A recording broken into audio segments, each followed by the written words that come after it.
इस लेक्चर में हम स्टार्ट कर रहे हैं कॉस्ट ऑफ कैपिटल। तो पहले स्टार्ट करते हैं मीनिंग क्या होता है कॉस्ट ऑफ कैपिटल का।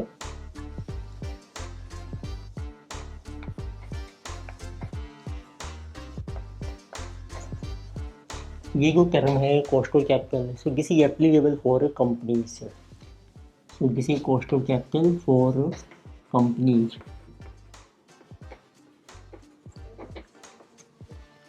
जैसे जब भी कोई कंपनी स्टार्ट होती है सबसे पहले उसको कैपिटल की रिक्वायरमेंट होती है। It means we know that company so raises capital. तो कंपनी सबसे पहले कैपिटल रेज करती है और उसके बाद से डिफरेंट अल्टरनेटिव्स हैं these are by issue of securities.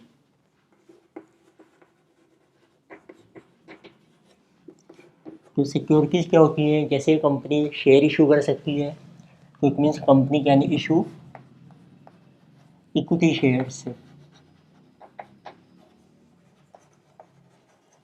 Second security है company can issue preference shares.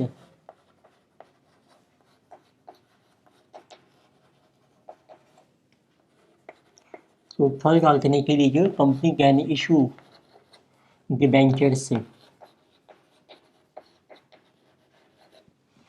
Debentures are similar to loan, or we can also say that company can raise loan. तो इनमें अब कंपनी ने जैसे equity share issue किए हैं तो इसके ऊपर कंपनी पे करती है डिविडेंड। बट जो डिविडेंड होता है इक्विटी शेयर का वो कोई फिक्स नहीं है, इट डिपेंड्स अपॉन प्रॉफिट्स होगा company. So on this company will pay dividend. तो सेकंड सिक्योरिटी है प्रेफरेंस शेयर, इसके ऊपर भी कंपनी डिविडेंड पे करती है, but on this dividend is fixed. It means company will pay fixed dividend. तो इसी तरीके से डिबेंचर्स के ऊपर या लोन के ऊपर कंपनी इंटरेस्ट पे करती है, कंपनी हैज टू पे इंटरेस्ट। तो ये जो इंटरेस्ट है ये भी हमारा फिक्स है। क्योंकि हमारा ऑब्जेक्टिव है कॉस्ट ऑफ कैपिटल में कि कंपनी ने ये जो कैपिटल रेज किया है अब इस कैपिटल को कंपनी यूटिलाइज करती है अपने बिजनेस के लिए और उसके लिए कंपनी डिविडेंड या इंटरेस्ट पे करती है। तो ये जो डिविडेंड या इंटरेस्ट है इसकी कितनी कॉस्ट है कंपनी के लिए, तो हमारा ऑब्जेक्टिव यही है, तो हमें डिटरमिन करना है कि what is so percentage of dividend और इंटरेस्ट। ये हम परसेंटेज कैलकुलेट करके जितना अमाउंट कंपनी यूटिलाइज कर रही है so on amount of capital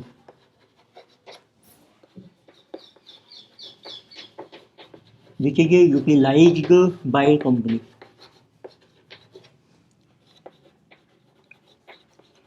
तो मीन्स आपने देखना है कितने परसेंट आपकी कॉस्ट है डिविडेंड या इंटरेस्ट की on amount of capital utilise by company. इसको हमने नाम दे दिया है, so it is called cost of capital.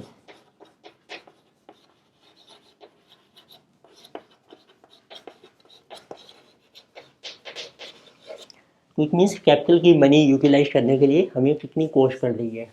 तो इसके लिए हमने इस टॉपिक को डिफरेंट टॉपिक्स में डिवाइड किया है।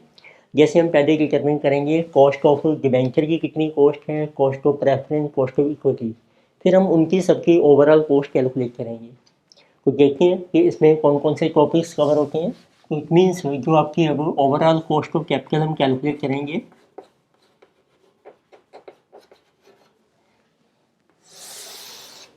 This we have to calculate first of all what is your cost।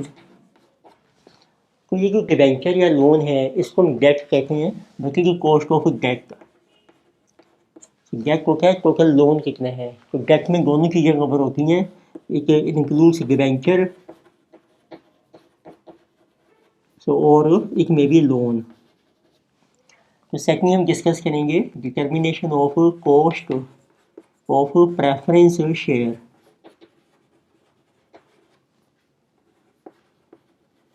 So third we have cost of equity share, तो उसको हम सिंपली कॉस्ट ऑफ इक्विटी भी कहते हैं। तो जैसे जो कंपनी से आगे कंटिन्यू करती हैं तो फ्यूचर में हम प्रॉफिट्स को भी रिटेन करते हैं, तो उसकी भी कॉस्ट पड़ती है कंपनी को, तो उसका नाम है कॉस्ट ऑफ रिटेन्ड अर्निंग्स।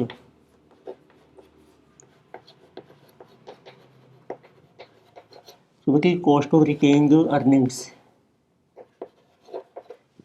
और फाइनली देखेंगे इन सबको कंबाइन करके ओवरऑल कॉस्ट कितनी है कैपिटल की, this is called overall cost of capital.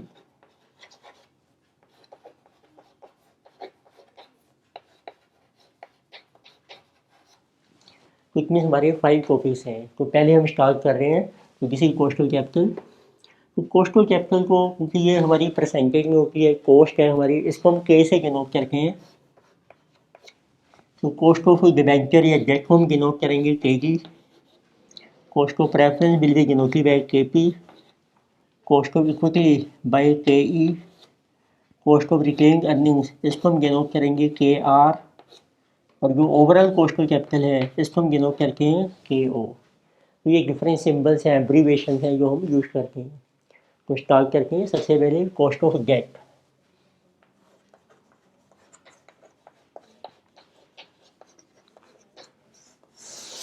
तो कॉस्ट को डिटरमिन करने से पहले देखते हैं कुछ टर्म्स जो हमारी यूटिलाइज होती हैं। तो टर्म्स क्या होती हैं, सबसे पहले देखो आपको दिया है, जब कंपनी डिबेंचर इशू कर रही है तो उसको हम कहते हैं जीरो टाइम पीरियड, जिसे जो जीरो टाइम पीरियड। तो इस टाइम डिबेंचर्स जो हैं या हम कहते हैं debt is issued by company. कि जब कंपनी डेट इशू करती है उस टाइम उसका कितना प्राइस है, उसकी आपको 2 वैल्यूज़ मिलेंगी। एक है आपकी एफ को हम कहते हैं फेस वैल्यू ऑफ डेट, और किस प्राइस पर कंपनी इशू कर रही है उसको हम पी से डिनोट करते हैं, जिसे जो इशू प्राइस। तो issue price can be at par also, it can be at premium also, or it can be at discount also। तो एक तरीके से ये मनी होती है इशू प्राइस जो कंपनी को रिसीव होती है, जो कंपनी यूटिलाइज करती है। तो इशू प्राइस मीन्स जो अमाउंट कंपनी ने यूटिलाइज किया है, तो जिसे ये यूटिलाइज बाय कंपनी। फिर नॉर्मली देखो आपको डेट की लाइफ की होती है, उसको हम एन से डिनोट करते हैं, n is life of debt. Normally ये ईयर्स में होती है। फिर कंपनी अब इस डेट के ऊपर फिक्स इंटरेस्ट पे करती है हर साल, तो वो आपने शो करने हैं, first year, second year, third year, fourth year. Suppose n आपको दिया है, लाइफ है 5 साल की, तो it means interest is paid by company, और ये फिक्स होता है, और ये हम कैलकुलेट करते हैं फेस वैल्यू के ऊपर। तो this is always calculated on face value. तो ये परसेंटेज में दिया होता है, फिक्स होता है, जैसे 10% है, तो अपने इशू प्राइस पे कैलकुलेट नहीं करना है, ध्यान रखना है कि फेस वैल्यू पर ही कैलकुलेट होगा।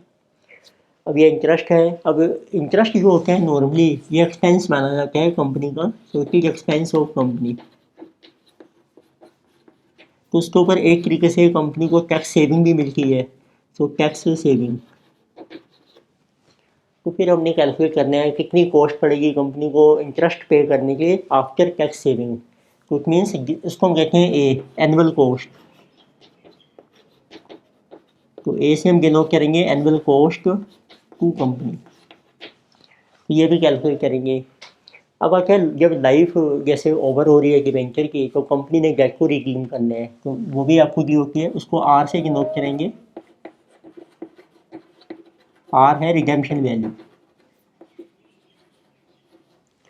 तो redemption can be at par और it may be at premium, वो आपको मेंशन किया होगा। क्वेश्चन साइलेंट है तो पार पे मानी जाएगी। तो ये टर्म्स है, देखो आपकी एफ आ गया है, पी आ गया है, एक तो टर्म होगी फेस वैल्यू, पी हो गया इशू प्राइस, एनुअल कॉस्ट हम कैलकुलेट करेंगे इंटरेस्ट की, और एक होगी रिटेंशन वैल्यू, और एक है लाइफ। तो भाई देखते हैं अब कॉस्ट कैसे कैलकुलेट करनी है हमें। इसको हम ए से डिनोट कर रहे हैं। ए है हमारी एनुअल कॉस्ट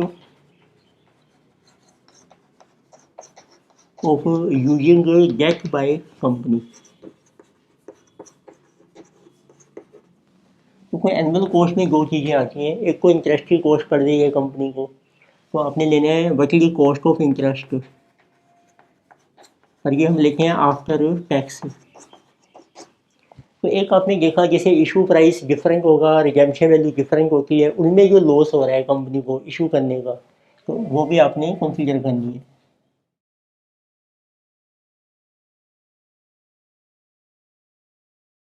तो इसमें सब एनुअल कॉस्ट में देखो आपकी आइटम्स आएंगी। इंटरेस्ट आफ्टर टैक्स, इसको आप लीजिए आई इंटरेस्ट हो गया, उसको बना लीजिए आफ्टर टैक्स, टैक्स से सेविंग हो गई। और जो इशू कॉस्ट कैसे निकालेंगे हम, redemption value minus issue price. ये टोटल लॉस हो रहा है कंपनी को ओवर का लाइफ, तो उसको लाइफ से डिवाइड कर दो, ये हमारी पर एनम बन जाएगी। तो it mean this is our annual cost. अब हम डेट की कॉस्ट कैलकुलेट कर सकते हैं। अब देखो डेट कितने तरीके के हैं, उसके बेस पे मेथड है। तो फर्स्ट मेथड आता है हमारा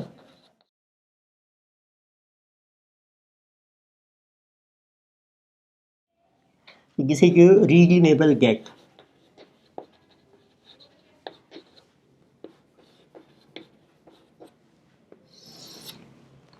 डेट को हम रिडीम कर रहे हैं, पर जो रिडीम हो रहा है this is at end of its life.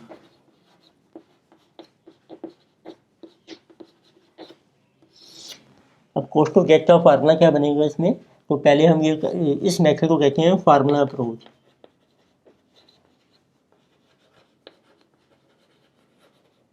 Right, first method ले रहे हैं जब डेट आपका रिडीम होगा, जैसे 5 साल या 10 साल के बाद, पर वो एंड में ही रिडीम करेंगे, तो उसमें एक फार्मूला बन जाता है। ये फार्मूला अप्रोच कहते हैं।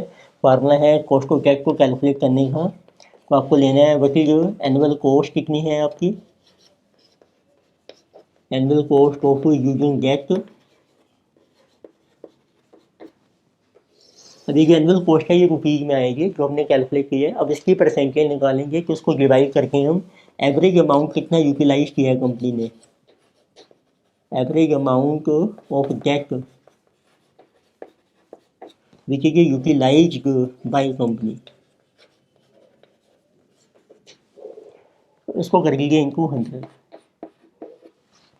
इसको पुट कर रखें, इसकी वैल्यूज क्या क्या बनती हैं। तो इट मीन्स फार्मा जो ये बन जाएगा कॉस्ट ऑफ डेट का। एनुअल कॉस्ट है आपकी इंटरेस्ट की कॉस्ट आफ्टर टैक्स, और प्लस आपने लेना है retention minus issue price divided by life, ये बनती है इशू कॉस्ट, ये बन जाएगी टोटल एनुअल कॉस्ट। अब इसमें एवरेज अमाउंट क्या होता है, एवरेज अमाउंट होता है रिडेम्पशन प्लस इशू प्राइस, उसको डिवाइड करके 2 से, वो एवरेज बन जाएगी इनको 100। This is our first formula of calculation of cost of date.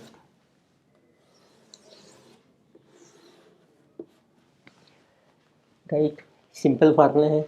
एक देखते हैं second method. Second method apply होता है। देखिए आपका जो डेट है वो नॉन रीडीमेबल है, मीन्स डेट की लाइफ मेंशन नहीं की हमें, तो उसको कहते हैं नॉन रीडीमेबल डेट।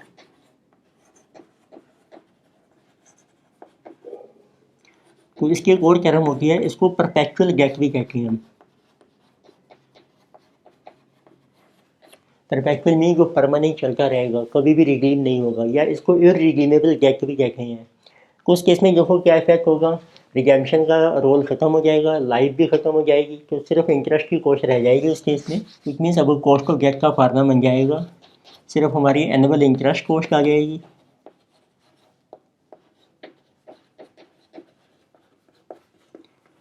और कितना अमाउंट कंपनी यूटिलाइज कर रही है, अमाउंट ऑफ डेट इनटू 100। तो इट मीन्स फार्मूला है ये, इंटरेस्ट कॉस्ट है आपकी आई इंटू 1 माइनस पी, और अमाउंट ऑफ डेट है आपका इशू प्राइस इंटू 100। इसमें ये जो फैक्टर था ना रिडेम्पशन माइनस पी अपॉन, इसका रोल ख़त्म हो जाएगा। तो जब रिडेम्पशन ही नहीं है तो एवरेज का भी रोल ख़त्म हो जाएगा, सिर्फ इशू प्राइस रह जाएगा। तो this will be cost of debt. क्योंकि प्रैक्टिकली को एज पर कंपनीज एक्ट हम परपेचुअल डिबेंचर इशू नहीं कर सकते हैं, पर ये फार्मूला तब अप्लाई होता है when life of debenture is not given, life of debt is not given. तो उस केस में आप ये फार्मूला अप्लाई कर सकते हैं। तो life of debt not given. तो अब आते हैं थर्ड मेथड। कई बार होता है कि जो गेट होता है वो रिडीमेबल है और उसको हम इंस्टॉलमेंट में रिडीम कर रहे हैं, तो उसमें फिर हमारा थर्ड मेथड अप्लाई हो जाएगा और उसका नाम है present value method. Method number 3, this is also our redeemable, so get, but get जो आपका रिडीम हो रहा है, गेट रिडीम्ड,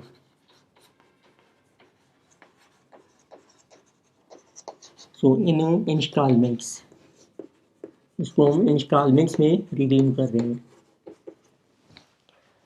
तो उस केस में हमारा जो मेथड है उसको हम कहते हैं प्रेजेंट वैल्यू मेथड।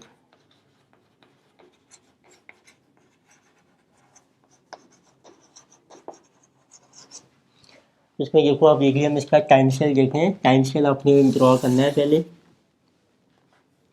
तो पहले आपके पास है zero time period. Zero period में कंपनी ने गेट इशू किया है, debt is issued by company. तो उससे जो कैश रिसीव होगा कंपनी को, उसको हम कहते हैं कैश इनफ्लो। अब हर साल कंपनी डिबेंचर को रिडीम भी कर रही है और उसका इंटरेस्ट भी पे कर रही है।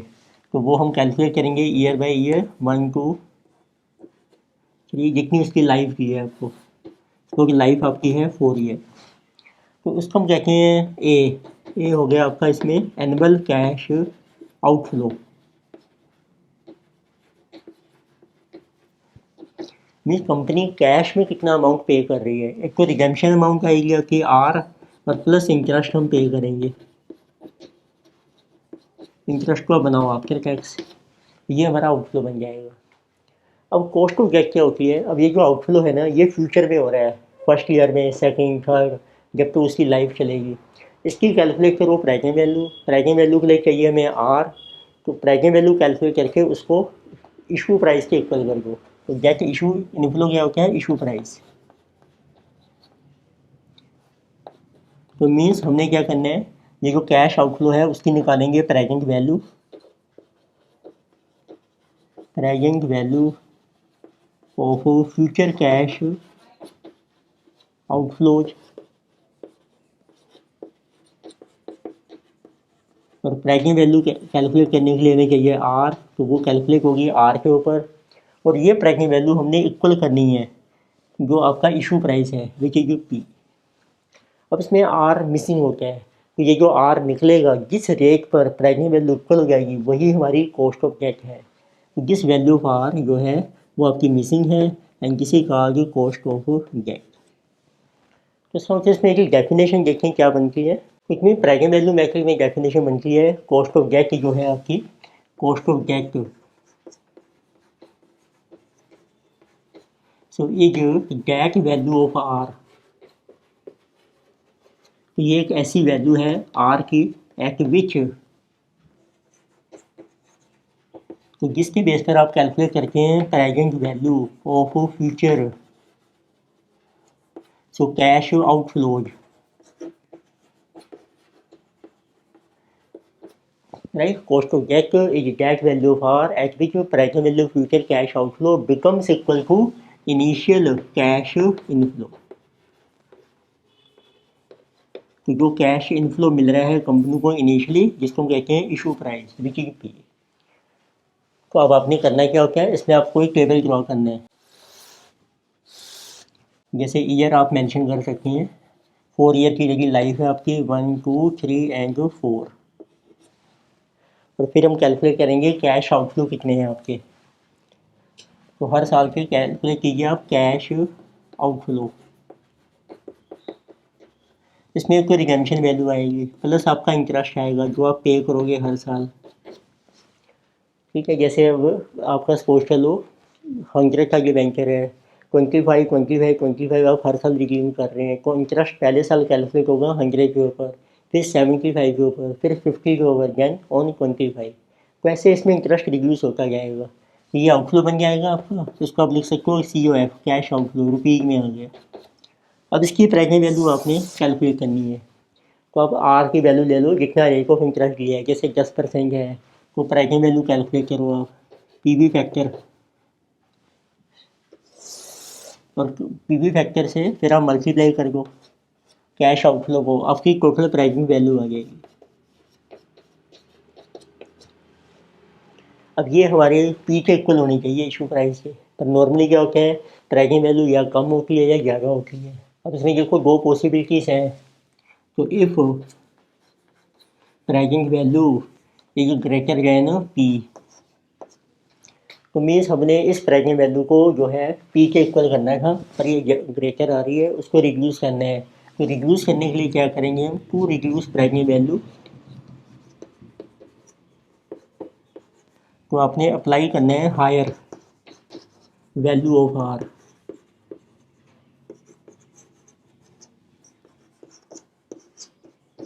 सपोज चलो यहाँ पर आपने प्रेजेंट वैल्यू फैक्टर लिया है एट आर, इसको रख लेते हैं लो रेट 10% के ऊपर, तो उसको अब आपने इंक्रीज करना है। हायर का मतलब है इंक्रीज, कितना इंक्रीज करेंगे 1% से लेके 3%, डिपेंडिंग अपॉन कितना डिफरेंस आ रहा है, और एक नई प्रेजेंट वैल्यू कैलकुलेट कर लो।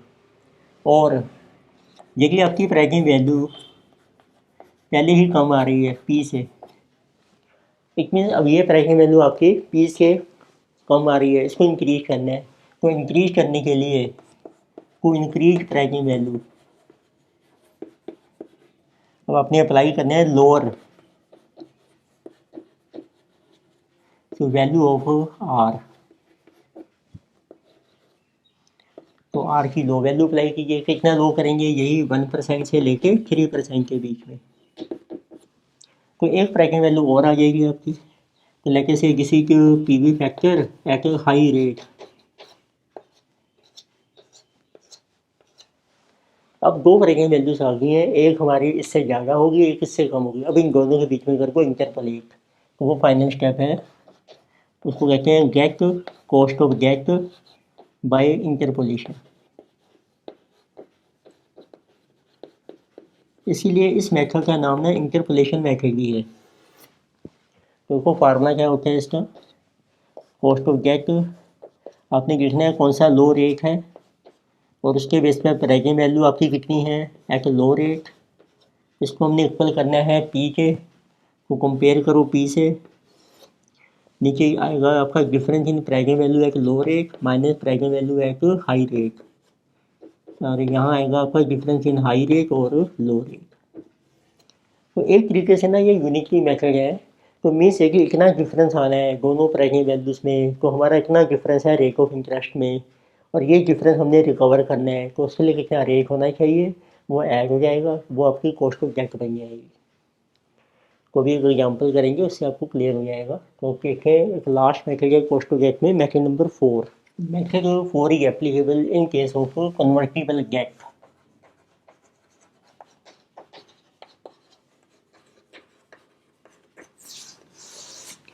कन्वर्टिबल गेट में क्या होता है कि रिडेम्पशन के टाइम कंपनी डिबेंचर को इक्विटी शेयर में कन्वर्ट कर रही है, तो इट मीन्स आपको ये डाटा मिलेगा इसमें, देखो जीरो टाइम पीरियड है, फेस वैल्यू दी है, इशू प्राइस आपको दिया है, हर साल आपको इंटरेस्ट मिल रहा है, पर जब लाइफ आएगी इसकी, अब जो रिडेम्पशन वैल्यू है, अब इसमें दो ऑप्शन हैं आपके पास, कंपनी या तो रिडीम कर रखी है कैश में, तो फर्स्ट ऑप्शन है it is redeemed in cash,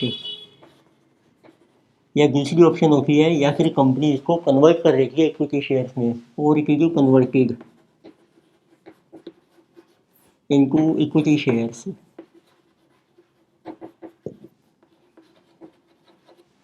तो आपको देखना है रिडेम्पशन वैल्यू कितनी बन रही है आपकी आर, और जब आपका डिबेंचर इक्विटी में कन्वर्ट हो जाएगा तो कितने नंबर ऑफ शेयर आपको मिलेंगे, नंबर ऑफ इक्विटी शेयर्स,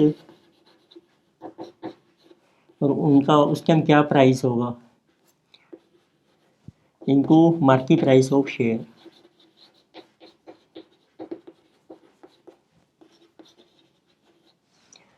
तो फिर डिबेंचर होल्डर में के पॉइंट ऑफ व्यू से हम लेते हैं जो भी हायर वैल्यू होगी वो आपकी रिडेम्पशन वैल्यू मानी जाएगी। इट मीन्स ये आर क्या लेना है आपने, तो आर हम लेंगे इस केस में, so higher of two values,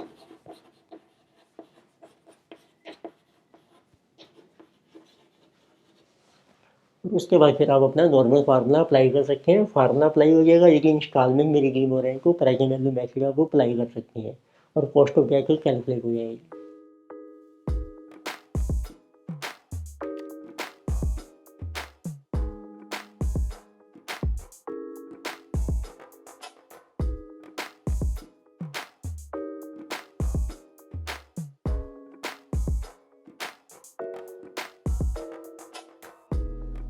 तो अब देखते हैं, चलो इसके एग्जाम्पल स्टार्ट करके उससे आपको कॉन्सेप्ट सारे क्लियर हो जाएंगे। ये हमने कॉस्ट ऑफ डेट हमने डिस्कस की है। तो एग्जाम्पल से पहले PDF आपको दिया है डिस्क्रिप्शन में, वो आप डाउनलोड कर लीजिए, उसमें सारे एग्जाम्पल मेंशन किए हैं और वैसे आपका एग्जाम्पल स्क्रीन पर भी आ रहा है। तो लेटेस्ट एग्जाम्पल 1 देखते हैं। इसमें देखो आपको मेंशन किया एग्जाम्पल 1 में, company issued 12% debentures of the face value ₹100 each at a discount to ₹5। Further underwriting and other cost are 5% of face value debenture. Company ने डिबेंचर इशू किया डिस्काउंट पर और कंपनी के कुछ एक्सपेंसिव हैं under writing other cost, वो भी 5% है फेस वैल्यू की। So determine the cost of debt to company if tax rate is 30%। तो आप टाइम स्केल बना सकते हैं। जिस टाइम कंपनी इशू करती है ना डिबेंचर, वो हमारा 0 टाइम पीरियड माना जाता है। इसको हम कहते हैं प्रेजेंट टाइम। तो आपको को फेस वैल्यू दी है ₹100 की, इसमें से एक तो डिस्काउंट माइनस करो आप, डिस्काउंट पर इशू कर रही है कंपनी 5%। फिर एक माइनस करो आप जो हमारे एक्सपेंसिव हो रहे हैं, कॉस्ट्स ऑन इशू, जैसे कंपनी को अंडर राइटिंग कमीशन देनी है, कुछ हमारे फ्लोकेशन एक्सपेंसिव होते हैं, उसके होते हैं इशू एक्सपेंसिव, वो भी हमारे 5% है फेस वैल्यू पे। तो इट मीन्स अब आपका इशू प्राइस आ जाएगा P, गेट इज ₹90। तो उसको कहते हैं इशू प्राइस। अब जो डिबेंचर है उसका रेट ऑफ इंटरेस्ट दिया है आपको 12% डिबेंचर, तो आप मेंशन कर सकते हैं जिसे 12% डिबेंचर, फेस वैल्यू है जिसकी 100। अब इस क्वेश्चन में ना आपको लाइफ मेंशन नहीं की, लाइफ इज नॉट गिवन, तो इट मीन्स ये आपका परपेचुअल डिबेंचर माना जाएगा। Perpetual means non redeemable. और आपको टैक्स रेट दिया है कंपनी का, टैक्स रेट है जो 30%। तो आपने कॉस्ट ऑफ डेट को कैलकुलेट करनी है, तो कौन सा फार्मूला अप्लाई होगा, KD का। ये बन जाएगा इंटरेस्ट, उसको बना लो आफ्टर टैक्स, डिवाइड कर दो इशू प्राइस से इंटू 100। तो देखो इंटरेस्ट आपका बनेगा, ये आपने लेना है हमेशा फेस वैल्यू के ऊपर, 100 के ऊपर 12%, ₹12 इंटरेस्ट है, आफ्टर टैक्स है आपका 0.3, इशू प्राइस है आपका 90 into 100। So this will be cost of debt 8.4 upon 90 into 100। तो इस तरीके से आपकी डिबेंचर की कॉस्ट आ जाएगी। तो किसी कमी 9.33%।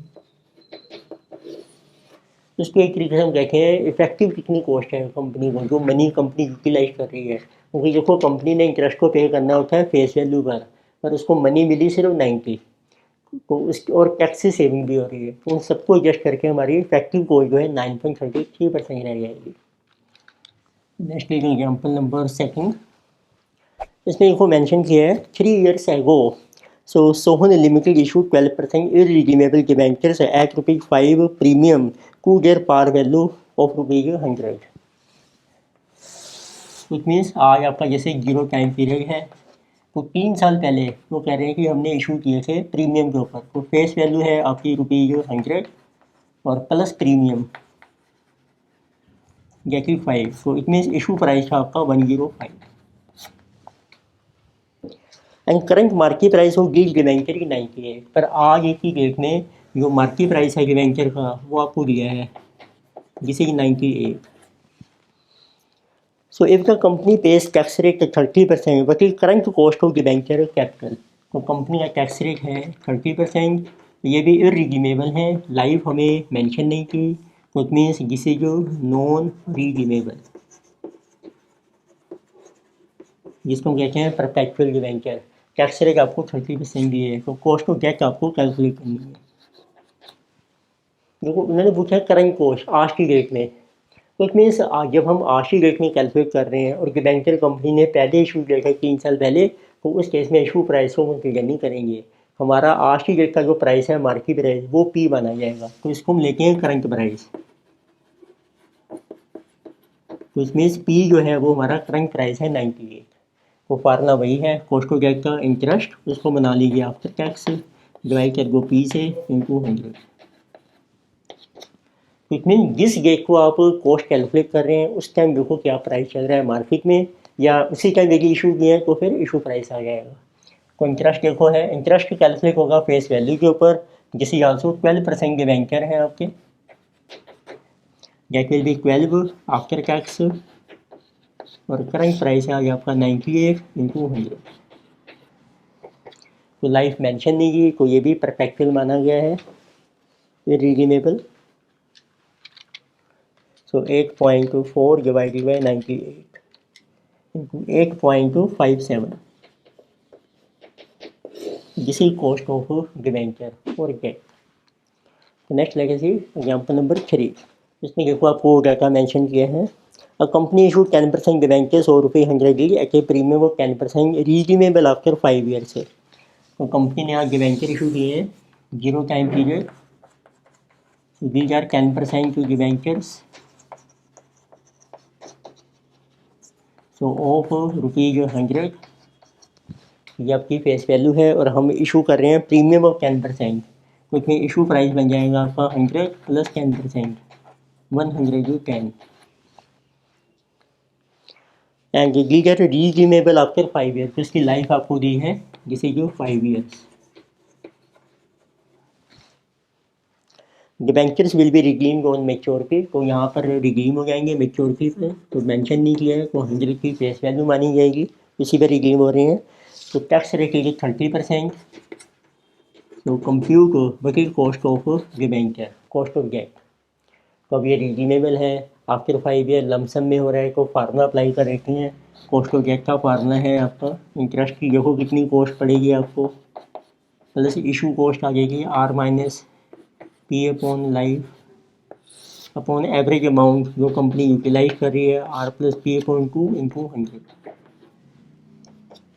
इंटरेस्ट कैलकुलेट कीजिए 10% फेस वैल्यू के ऊपर 10, उसको बना लीजिए आफ्टर टैक्स, रिडेम्पशन वैल्यू 100 है, इशू प्राइस आपका 110 है, life is 5 year upon redemption 100, redemption plus issue price divided by 2 into 100, this will become 7, और ये आपका इनको नेगेटिव में आ रहा है -10/5 2, तो it means cost of debt बन जाएगी 7 माइनस 2 अपॉन इसका एवरेज बन जाएगा 105 into 100, so this is 500 divided by 105, so cost of debt is 4.762%, ये आपकी कॉस्ट आ जाएगी डिबेंचर की। तो सिंपल क्वेश्चन है, पहले आप क्वेश्चन समझ लीजिए, तो फिर आप पोस्ट करके नोट डाउन कर सकते हैं। नेक्स्ट लेके सी एग्जाम्पल नंबर 4। तो एग्जाम्पल 4, इसमें देखो आपको डाटा मेंशन किए हैं, company issued 12% debentures of ₹100 on 1 April 2019। Company ने डिबेंचर इशू किए हैं 1 अप्रैल 2019, so this is 12% debenture of ₹100 to be mature on 1 April, तो इसकी जो मेच्योरिटी होगी that will be on 1 April 2022। तो determine current cost of existing debt if market price of debenture is 90, पर आज जो मार्केट प्राइस है डिबेंचर का वो है आपका 90, एंड टैक्स रेट इज 30%। तो इसमें मार्केट प्राइस मीन्स तो ये इशू प्राइस बन जाएगा आपका जिसे पी, तो 12% डिबेंचर है, लाइव देखो कितनी बनती है 19 से काउंट करो 20, तो फर्स्ट ईयर आएगा आपका 20, यानी कि 21 22 23 24, तो इतनी नंबर ऑफ ईयर्स है आपके 5, तो 5 साल की लाइफ है, ये भी रिडीमेबल है, वो आप अप्लाई कीजिए formula cost of debt. So interest cost आ जाएगी आपकी plus R minus P upon life upon R plus P divided by 2 times 100, तो इंटरेस्ट आ जाएगा 12% ऑफ 100, 12 आफ्टर टैक्स 0.7 रिडेम्पशन कुछ मेंशन नहीं किया है, तो रिडेम्पशन आपकी फेस वैल्यू पार के ऊपर मानी जाएगी। सो 100 इशू प्राइस है, आज price 90, life is 5 year upon 100 plus 90 divided by 2 times 100। So this is 8.4 plus this is our 10/5 2 upon 95 times 100। तो इस तरीके से आपकी कॉस्ट ऑफ डेट आ जाएगी। जैसे ये 10.4 डिवाइडेड बाई 95 इंटू 100, 10.95%। 947 आ रहा है, राउंड ऑफ भी आप कर सकते हैं 2 डेसिमल का। तो next we have example number 5। Example 5 इसमें आपको दिया है कंपनी हैज इशूड 12% डिबेंचर्स और ₹100 each with remaining maturity of 5 years. तो इसमें भी कंपनी ने 12% डिबेंचर इशू किए हैं, तो पूरे 0 टाइम पीरियड 12% डिबेंचर्स। तो इशूड फेस वैल्यू आपको दी है ₹100 and with remaining maturity of 5 years. तो उसकी जो रिमेनिंग लाइफ है वो है आपकी 5 years. So current market price of debenture को आज आपको मार्केट प्राइस दी है, तो जो आपका पी माना जाएगा, जिसे ये ₹90। So we have to compute the cost of existing debentures by applying effective interest rate approach assuming tax rate 30%। Tax rate 30% है, तो आपको पेडी कैलकुलेट करना है, पर इसमें आपको अप्लाई करना है इफेक्टिव इंटरेस्ट रेट, वो होता है present value method, but by present value method. तो रिडेम्पशन मेंशन नहीं की तो आपकी 100 मानी जाएंगे। अच्छा, प्रेजेंट वैल्यू जरूरी नहीं है कि आपका इंस्टॉलमेंट में रिडीम हो रहा है, लेकिन लास्ट ईयर में रिडीम हो रहा है वो भी हम अप्लाई कर सकते हैं, आंसर सेम आता है दोनों मेथड से। तो देखो प्रेजेंट वैल्यू के लिए आप टेबल ड्रॉ कीजिए पहले। इसमें आपको शो करना है कि फ्यूचर में कितना कैश आउटफ्लो होगा। अब आप देखोगे इसमें रिडेम्पशन को लास्ट ईयर में है, तो हर साल कंपनी इंटरेस्ट पे करेगी आफ्टर टैक्स, तो उसको हम कह सकते हैं वो आपका सेम रहेगा। उसको लिखा ईयर 1 to 5 बचेगी कैश आउटफ्लो। तो आपको देखो इंटरेस्ट पे करना है 12% 100 के ऊपर ₹12, उसको बना लो आफ्टर टैक्स 0.3, विच मीन्स 8.4 का आउटफ्लो। ये को हर साल का आउटफ्लो आ जाएगा। फिर लास्ट ईयर में कंपनी अब रिडीम कर देगी, रिडेम्पशन है आपकी ₹100, ये हमारे आउटफ्लो आ गए। तो एक आपने ये को टाइम वैल्यू मनी किया होगा जैसे लोअर क्लासिक में, उसमें होता है जब हमारा कैश फ्लो सेम होता है हर साल, उसको कहते हैं एन्युटी। तो ये एन्युटी होती है आपकी, और ये सिंगल कैश फ्लो है लास्ट ईयर में। अब इसकी हम प्रेजेंट वैल्यू निकालेंगे, सो जाएगा it becomes equal to P कितना है 90। इनको स्टार्ट कहाँ से करना है, आपने स्टार्ट करो कितना रेट ऑफ इंटरेस्ट दिया है 12%, तो 12 से शुरू करते हैं। यहाँ पर आप मेंशन करो present value factor at 12%। PV factor देखो आपको आता होगा, कैलकुलेटर पे कैलकुलेट करना। तो पीवी ये जो सिंगल फैक्टर होता है ना, उसका देखो ये फार्मूला होता है, पीवी फैक्टर हम ले रहे हैं 12%, तो इसका फार्मूला है 1 को डिवाइड कर दो 1 + r 0.12 से। तो 5th ईयर का चाहिए तो 5 बार डिवाइड करना है आपने, तो 1 को डिवाइड करो 1.12 से, right 5 times, this is coming 0.567। अच्छा, फिर जो एन्युटी फैक्टर होता है ना, ये होता है 5 सालों का टोटल। इसको कैलकुलेटर पे आप प्रेस कर दो, ग्रोस टोटल जीटी का एक बटन दिया होता है, जीटी को प्रेस कर दो, ये टोटल आ जाएगा 5 सालों का, तो दिस इज कमिंग 3.605। तो इसको आप राउंड ऑफ कर लो 3 डेसिमल तक या 4 डेसिमल तक, तो मैंने 3 डेसिमल तक राउंड ऑफ कर दिया है। अब मल्टीप्लाई कर दो, वो आपकी टोटल प्रेजेंट वैल्यू आ जाएगी। देखो ये आ रही है 3.605 into 8.4 plus this into this 56.7, total आ रही है ये आपकी 86.90। अब इसको कंपेयर करो पी से, ये देखो आपकी कम आ रही है, इसको इंक्रीज करना है, इंक्रीज करने के लिए इसको रेट को रिड्यूस कर रहे हैं, तो डिफरेंस ज़्यादा नहीं है, तो आप 10% ले सकते हैं। तो latest try PV factor at 10%, तो 10 का भी ऐसे ही कैलकुलेट करो पी फैक्टर 5 सालों का, तो this will be our 0.621 and 3.791. Which is total present value 8.4 into 3.791 plus 62.1. So total is coming 93.94. तो आप देखोगे एक वैल्यू देखो इससे कम है और एक इससे ज़्यादा है। अब इन दोनों में करेंगे इंटरपोलेट, फार्मूला अप्लाई कर दो। तो बच्चे कॉस्ट ऑफ डेट फार्मूला था ये आपका low rate plus pricing value at low rate minus P कितना है नीचे डिवाइड होगा pricing value at low rate minus pricing value at high rate into high rate minus low rate. तो उसमें value put कर रखे हैं। तो लो रेट कौन सा है दोनों में से जो लो है 10%। तो 10% की वो प्राइसिंग वैल्यू 93.94 माइनस कर को पी है 90।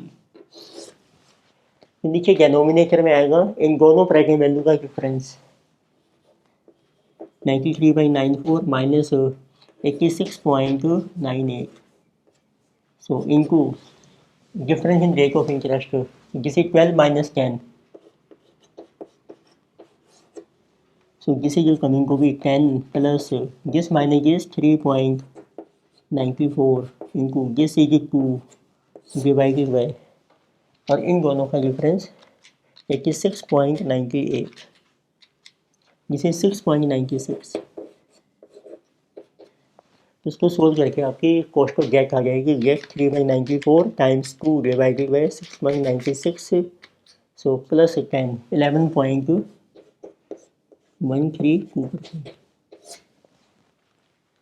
इसका नाम है इफेक्टिव इंटरेस्ट रेट मेथड या इंटरपोलेशन मेथड भी कहते हैं इसको, प्रेजेंट वैल्यू मेथड भी। नेक्स्ट देखते हैं एग्जांपल नंबर 6।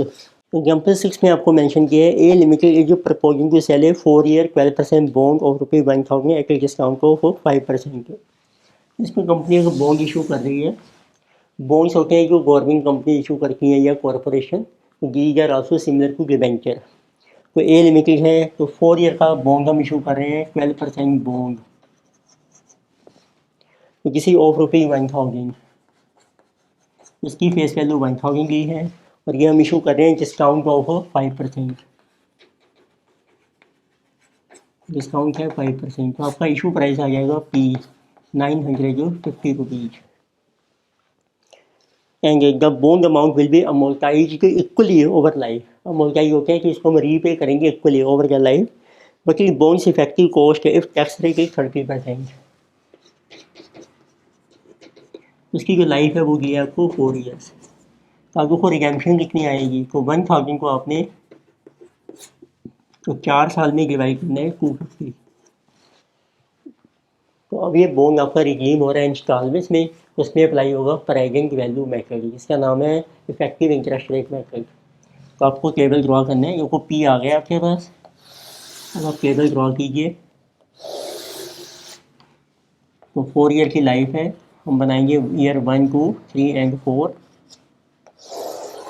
यहाँ आपको शो करना है कैश आउटफ्लो जैसे कि रिडेम्पशन प्लस इंटरेस्ट कितना है आफ्टर टैक्स, ये बन जाएगा आपका कैश आउटफ्लो इन रुपीज। तो 250 हमारी रिडेम्पशन वैल्यू है हर साल की।